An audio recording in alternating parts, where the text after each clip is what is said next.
Chapter 8. Intuition or Guidance. There is nothing too great of accomplishment for the man who knows the power of his word, and who follows his intuitive leads. By the word he starts in action unseen forces and can rebuild his body or remold his affairs. It is therefore of the utmost importance to choose the right words, and the student carefully selects the affirmation he wishes to catapult into the invisible. He knows that God is his supply, that there is a supply for every demand, and that his spoken word releases this supply. Ask and ye shall receive. Man must make the first move. Draw nigh to God, and he will draw nigh to you. I have often been asked just how to make a demonstration. I reply, speak the word and then do not do anything until you get a definite lead. Demand the lead saying, Infinite Spirit, reveal to me the way, let me know if there is anything for me to do. The answer will come through intuition or hunch, a chance remark from someone or a passage in a book, etc., etc.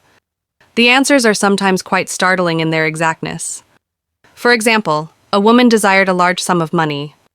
She spoke the words, Infinite Spirit, open the way for my immediate supply.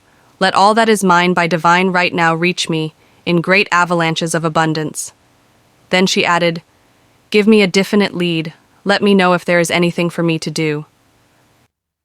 The thought came quickly. Give a certain friend, who had helped her spiritually, $100. She told her friend, who said, wait and get another lead before giving it. So she waited, and that day met a woman who said to her, I gave someone $1 today. It was just as much for me as it would be for you to give someone 100. This was indeed an unmistakable lead, so she knew she was right in giving the $100. It was a gift which proved a great investment, for shortly after that, a large sum of money came to her in a remarkable way. Giving opens the way for receiving. In order to create activity in finances, one should give. Tithing, or giving 1/10 of one's income, is an old Jewish custom and is sure to bring increase. Many of the richest men in this country have been tithers, and I have never known it to fail as an investment. The 10th part goes forth and returns blessed and multiplied. But the gift or tithe must be given with love and cheerfulness, for God loveth a cheerful giver. Bills should be paid cheerfully, all money should be sent forth fearlessly and with a blessing. This attitude of mind makes man master of money. It is his to obey, and his spoken word then opens vast reservoirs of wealth. Man himself limits his supply by his limited vision. Sometimes the student has a great realization of wealth, but is afraid to act. The vision and action must go hand in hand, as in the case of the man who bought the fur-lined overcoat. A woman came to me asking me to speak the word for a position. So I demanded, Infinite Spirit, open the way for this woman's right position. Never ask for just a position. Ask for the right position, the place already planned in divine mind, as it is the only one that will give satisfaction. I then gave thanks that she had already received and that it would manifest quickly. Very soon she had 3 positions offered her, 2 in New York and 1 in Palm Beach, and she did not know which to choose. I said, ask for a definite lead. The time was almost up and was still undecided, when one day she telephoned. When I woke up this morning, I could smell Palm Beach. She had been there before and knew its balmy fragrance. I replied, well, if you can smell Palm Beach from here, it is certainly your lead. She accepted the position, and it proved a great success. Often one's lead comes at an unexpected time. One day, I was walking down the street when I suddenly felt a strong urge to go to a certain bakery, a block or 2 away. The reasoning mind resisted, arguing, there is nothing there that you want. However, I had learned not to reason, so I went to the bakery, looked at everything, and there was certainly nothing there that I wanted. But coming out, I encountered a woman I had thought of often, and who was in great need of the help which I could give her. So often, one goes for one thing and finds another. Intuition is a spiritual faculty and does not explain, but simply points the way.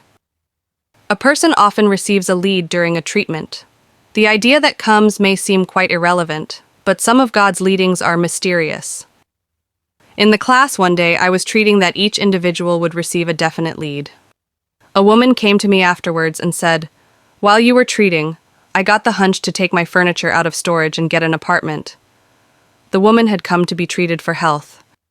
I told her I knew in getting a home of her own, her health would improve, and I added, "I believe your trouble, which is a congestion, has come from having things stored away.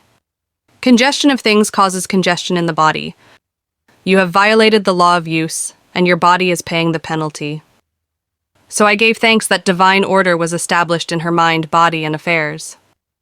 People little dream of how their affairs react on the body. There is a mental correspondence for every disease.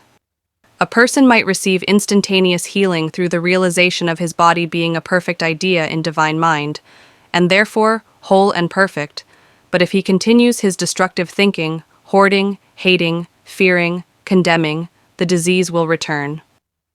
Jesus Christ knew that all sickness came from sin, but admonished the leper after the healing to go and sin no more, lest a worse thing come upon him. So man's soul, or subconscious mind, must be washed whiter than snow for permanent healing, and the metaphysician is always delving deep for the correspondence. Jesus Christ said, "Condemn not, lest ye also be condemned. Judge not, lest ye be judged." Many people have attracted disease and unhappiness through condemnation of others. What man condemns in others, he attracts to himself. For example, a friend came to me in anger and distress because her husband had deserted her for another woman. She condemned the other woman and said continually, she knew he was a married man and had no right to accept his attentions. I replied, "Stop condemning the woman, bless her, and be through with the situation.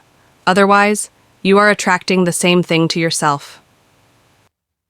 She was deaf to my words, and a year or two later became deeply interested in a married man herself. Man picks up a live wire whenever he criticizes or condemns and may expect a shock. Indecision is a stumbling block in many a pathway. In order to overcome it, make the statement repeatedly, "I am always under direct inspiration. I make right decisions quickly." These words impress the subconscious, and soon one finds himself awake and alert, making his right moves without hesitation.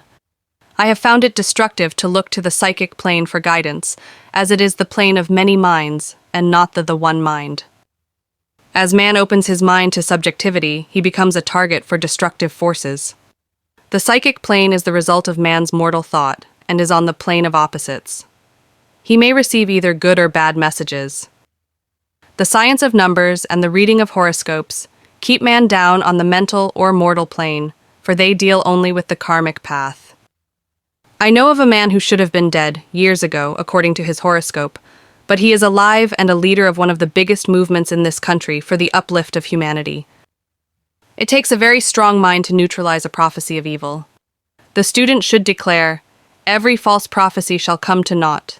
Every plan my Father in heaven has not planned shall be dissolved and dissipated. The divine idea now comes to pass." However, if any good message has ever been given one, of coming happiness or wealth, harbor and expect it, and it will manifest sooner or later through the law of expectancy. Man's will should be used to back the universal will. I will that the will of God be done. It is God's will to give every man every righteous desire of his heart, and man's will should be used to hold the perfect vision without wavering. The prodigal son said, "I will arise and go to my father." It is indeed often an effort of the will to leave the husks and swine of mortal thinking. It is so much easier for the average person to have fear than faith, so faith is an effort of the will. As man becomes spiritually awakened, he recognizes that any external disharmony is the correspondence of mental disharmony. If he stumbles or falls, he may know he is stumbling or falling in consciousness. One day, a student was walking along the street condemning someone in her thoughts. She was saying mentally, "That woman is the most disagreeable woman on earth," when suddenly 3 Boy Scouts rushed around the corner and almost knocked her over. She did not condemn the Boy Scouts, but immediately called on the law of forgiveness and saluted the divinity in the woman. Wisdom's ways are ways of pleasantness, and all her paths are peace. When one has made his demands upon the universal, he must be ready for surprises. Everything may seem to be going wrong, when in reality it is going right. For example, a woman was told that there was no loss in divine mind, therefore she could not lose anything which belonged to her. Anything lost would be returned, or she would receive its equivalent. Several years previously, she had lost $2,000. She had loaned the money to a relative during her lifetime, but the relative had died, leaving no mention of it in her will. The woman was resentful and angry, and as she had no written statement of the transaction, she never received the money, so she determined to deny the loss and collect the $2,000 from the Bank of the Universal. She had to begin by forgiving the woman, as resentment and unforgiveness closed the doors of this wonderful bank. She made this statement: "I deny loss, there is no loss in divine mind, and therefore I cannot lose the $2,000, which belong to me by divine right. As one door shuts, another door opens." She was living in an apartment house which was for sale, and in the lease was a clause stating that if the house was sold, the tenants would be required to move out within 90 days. Suddenly, the landlord broke the leases and raised the rent. Again, injustice was on her pathway, but this time she was undisturbed. She blessed the landlord and said, "As the rent has been raised, it means that I'll be that much richer, for God is my supply." New leases were made out for the advanced rent, but by some divine mistake, the 90 days clause had been forgotten. Soon after, the landlord had an opportunity to sell the house. On account of the mistake in the new leases, the tenants held possession for another year. The agent offered each tenant $200 if he would vacate. Several families moved, 3 remained, including the woman. A month or 2 passed, and the agent again appeared. This time he said to the woman, "Will you break your lease for the sum of $1,500? It flashed upon her, "Here comes the $2,000. She remembered having said to friends in the house, "We will all act together if anything more is said about leaving." So her lead was to consult her friends. These friends said, "Well, if they have offered you $1,500, they will certainly give $2,000. So she received a check for $2,000 for giving up the apartment. It was certainly a remarkable working of the law, and the apparent injustice was merely opening the way for her demonstration. It proved that there is no loss, and when man takes his spiritual stand, he collects all that is his from this great reservoir of good. I will restore to you the years the locusts have eaten. These adverse thoughts, alone, rob man. For no man gives to himself but himself, and no man takes away from himself but himself. Man is here to prove God, and to bear witness to the truth, and he can only prove God by bringing plenty out of lack, and justice out of justice.